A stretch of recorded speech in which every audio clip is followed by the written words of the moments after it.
Have you witnessed like children, women who have been the victims of sexual assaults on these journeys?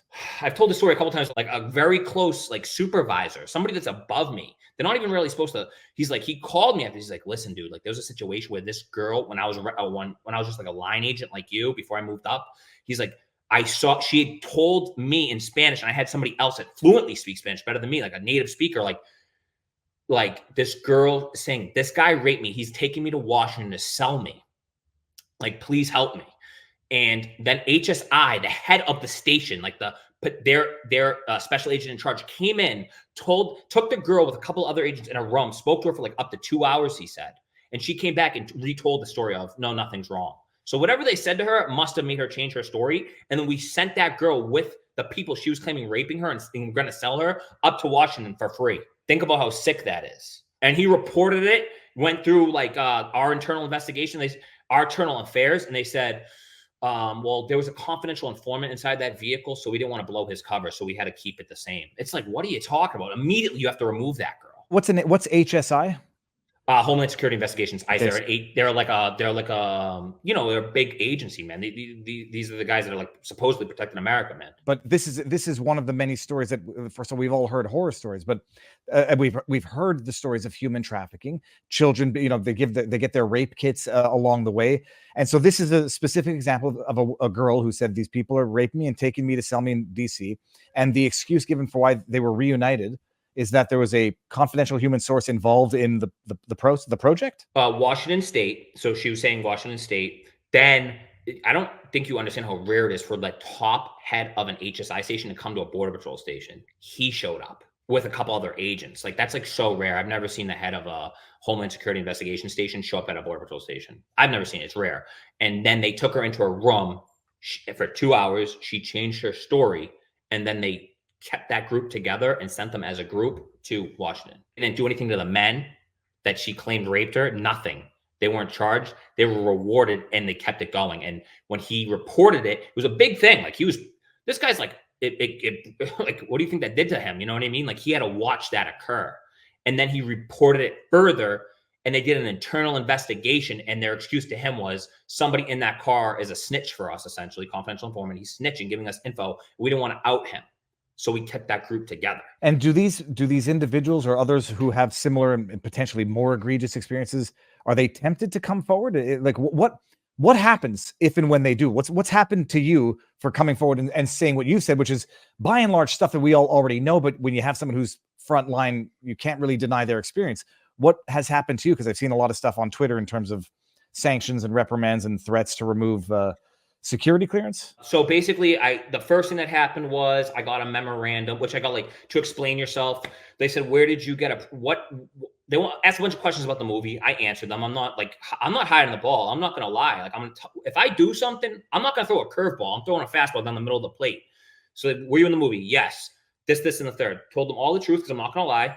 And they said, did you get supervisory approval? I said, brother, my approval comes from the Constitution of the United States. That's the approval I use. Then they took my gun, said it wasn't disciplinary. Then yesterday they gave me a piece of paper that said I have a meeting with like an investigator to investigate. I'm the subject of an investigation for general misconduct and disruptive behavior. It's not to say I was expecting more from a whistleblower. It said you're basically saying what everybody already knows, but from your firsthand experience of this processing, and then you find out that people that you've processed and tagged and whatever are going inland and committing crimes and some of the most horrific crimes imaginable.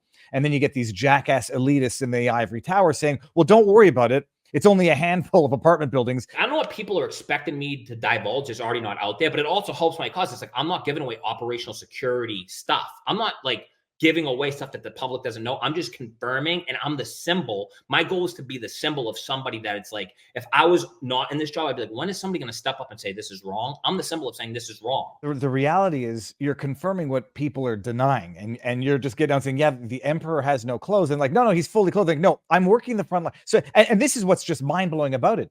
Everybody understands the catch and release program. Nobody fully appreciates what it is. Like, how am I the only first one? That's like disturbing in and of itself. I felt guilty for not doing this years ago, but I had to like wrap my head around it. The courage is contagious. And as people see, first of all, I think the appetite is out there and the sentiment is changing.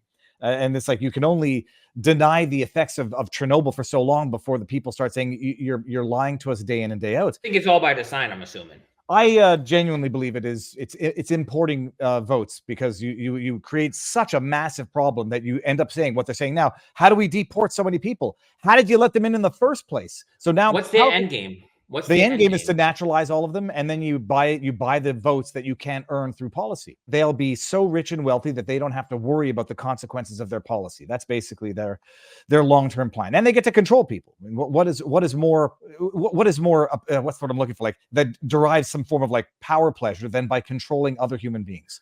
But the bottom line, it's only going to be a matter of time before they'll try to criminalize as misinformation, calling them illegal immigrants in the first place. And you've seen it happen in Springfield, where they're saying, oh, no, those aren't illegal Haitians because they were given temporary protective status. TPS. And so like, oh, they're not illegal. You can't call them illegal anymore. It's racist and violent inducing to call them illegals because we've, with the stroke of a wand, granted them TPS.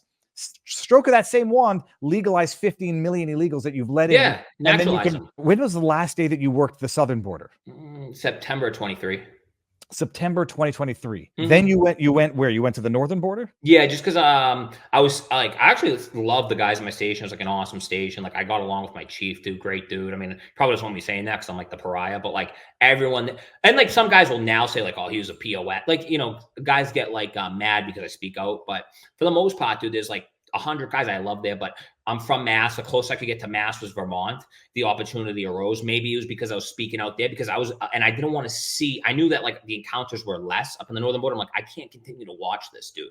Like we literally had coach buses waiting at our station and we would load their luggage onto the coach bus and they would get driven in the Phoenix and they'd jump up and down and laugh and hug us. I'm like, dude, get off. Like I couldn't continue to watch that. Then when I went to the northern border, it was still pretty much the same, less people, but also less agents. As far as I understand, nobody's trying to get in from Canada. Although Vivek brought it up, and oh no, they are. No, they are, because what happens is these people, it's like tourism, like migration. So they go to Canada, they get their benefits, and they'll sneak into America to apply for benefits. So they'll be double dipping. Or they'll go to Argentina, to Canada, to America, or when their benefits run out, they'll come here and get benefits.